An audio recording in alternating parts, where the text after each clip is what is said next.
আমি নিজে বলছি, আমার বুঝ হওয়ার পরে আমি কারো জন্য এতটা কাঁদি নাই। আমি আমার এই নওজোয়ান শহীদ শরীফ উসমান হাদি রাহিমাহুল্লাহ তাআলা, তার জন্য আমার চোখের পানি যেটুকু পড়েছে।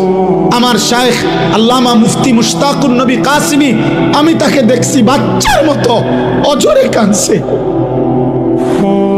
একসাথে ভাত খাইতে বসছি, ভাতের থালার সামনে পর্যন্ত হুজুরে দেখছি কাঁদতেছে। কয় মাওলানা, আমি তো ছেলেটারে ভুলতে পারছি না।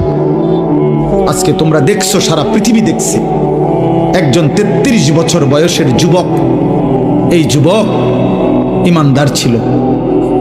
আমার প্রিয় ভাই, আমার কলিজার টুকরা ভাই শহীদ শরীফ উসমান হাদি রাহমাতুল্লাহ আলাই, এই নওজোয়ান ইমানদার নওজোয়ান 5 ওয়াক্ত নামাজ সে পড়তো প্রতিদিন। খুদার কসম, ফজরের নামাজ সে জামাতে পড়তো। ফজরের জন্য বন্ধুদেরকে ডাকতো।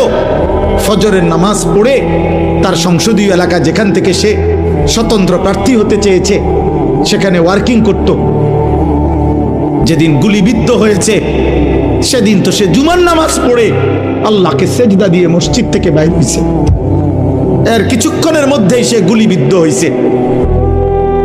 সে হাফেজে কোরআন ছিল, তার বাবা আলেম ছিলেন, তার বড় ভাই আলেম, সে মাদ্রাসার ছাত্র ছিল, সে আল্লাহকে ভালোবাসতো, পাক্কা ইমানদার ছিল। তার হৃদয়ের সবটায় দেশপ্রেম, মাতৃভূমির 1 ইঞ্চি জমিন, মাতৃভূমির 1 ইঞ্চি জমিনের আজাদি, স্বাধীনতা, সার্বভৌমত্ব সে দিল থেকে চেয়েছিল। তার বক্তব্য এটাই ছিল যে আমি আমার মাতৃভূমির 1 ইঞ্চি জমিন আমি কাউকে নিতে দেব না, নিতে দেব না। এক যুবক আল্লাহকেও রাজি করেছে, মাতৃভূমির প্রতি ভালোবাসা দেখাইছে।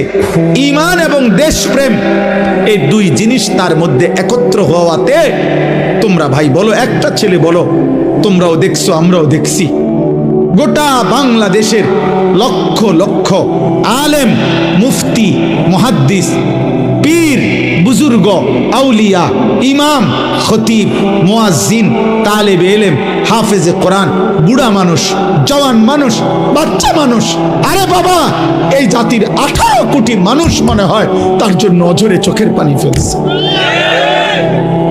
আমি অসংখ্য আলেমের মুখে শুনছি, আমি নিজে বলছি, আমার বুঝ হওয়ার পরে আমি কারো জন্য এতটা কাঁদি নাই। আমি আমার এই নওজোয়ান শহীদ শরীফ উসমান হাদি রাহিমাহুল্লাহ তাআলা, তার জন্য আমার চোখের পানি যেটুকু পড়েছে। আমার শায়েখ আল্লামা মুফতি মুশতাকুন নবী কাসিমি, আমি তাকে দেখছি বাচ্চার মতো অজরে